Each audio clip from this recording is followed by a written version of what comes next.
Hey, I'm a Lazy Quilter, and this is the first video of my basic quilting series.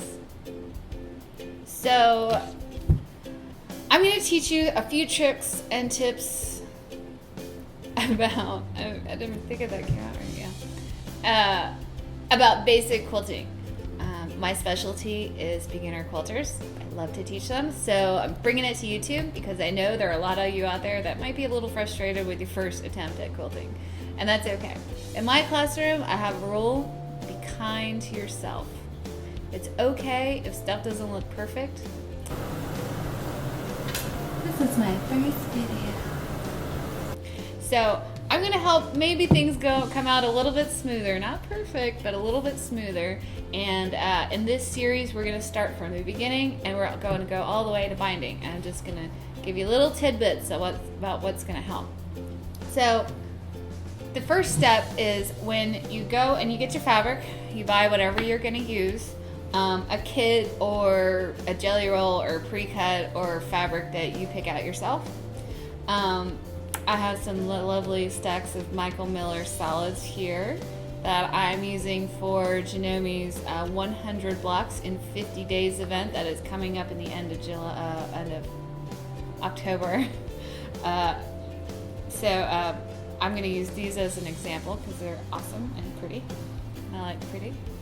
So when you get your fabrics, you're going to take them home and you're going to starch them and press them before we even cut. The reason it's important to press before you cut is we're going to put just a little bit of body in our fabric, a little bit of stiffness, so our cuts come out nice and clean. I really prefer magic sizing. I've been using it for years. You can get it at your local grocery store. It comes in a blue can and a green can. I prefer the green can, but my local grocery store has been out of it for some time, probably because I cleaned them out the last time. It's $2 a can here in South Carolina, so depending on where you are, I'm sure it's a similar price. It's nice and inexpensive, and it will last you a long time. The reason I use this rather than starch is not all of my projects get washed right away, so I don't really like to leave starch in because it can attract bugs made out of corn and all that good stuff. So this is a great substitute. I recommend high heat on your iron. If you're using something with a lot of white, a white on white or white background, make a test press because some whites kind of burn, which isn't good. So hard lesson to learn. Be careful with your whites. So I'm going to take you over to the ironing board and give you a quick demo on how we're going to press these fabrics. Okay, we're at the ironing board and we're ready to starch and press this stuff. So we're going to do a light spray. Can't do too many more of these takes or my fabric will just be saturated. And we're going to use a hot iron to press it. Okay, don't burn my face. I like to set mine on high or pretty close to high. If you have an old school iron that you know gets really, really super hot, maybe back it down a little bit. I've got a Rowenta from the 90s that gets pretty hot, so not your iron, but this is just a cheapy $10 iron, so I know that the hottest setting is perfectly okay. And we're going to press each side after we spray. Now you can let your spray dry, which will give you a really stiff fabric, but I'm impatient, so I just spray and iron. So we'll go through all of our pieces.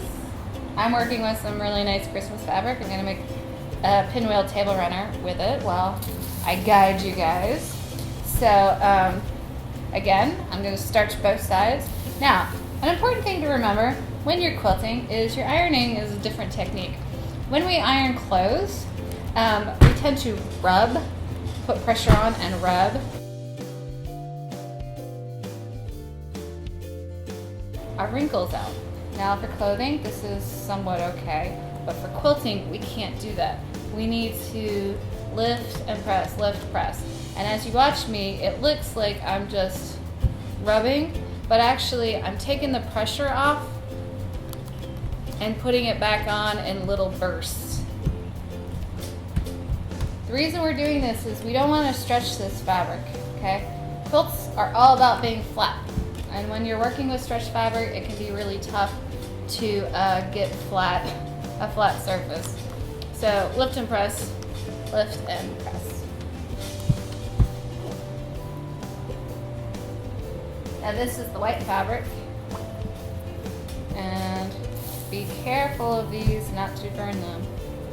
Especially the tone-on tones, they'll tend to burn. So don't linger too much. Now, I've pressed out all the folds that get on there because they're on the bolt. Because being on the bolt naturally makes them a little rough. But what I'm not doing is pressing out the big fold. The fold that separates both sides. And the reason is when I go to cut strips, I want this fold. It will help guide me. And we'll talk about that in cutting. So I will see you for video number 3.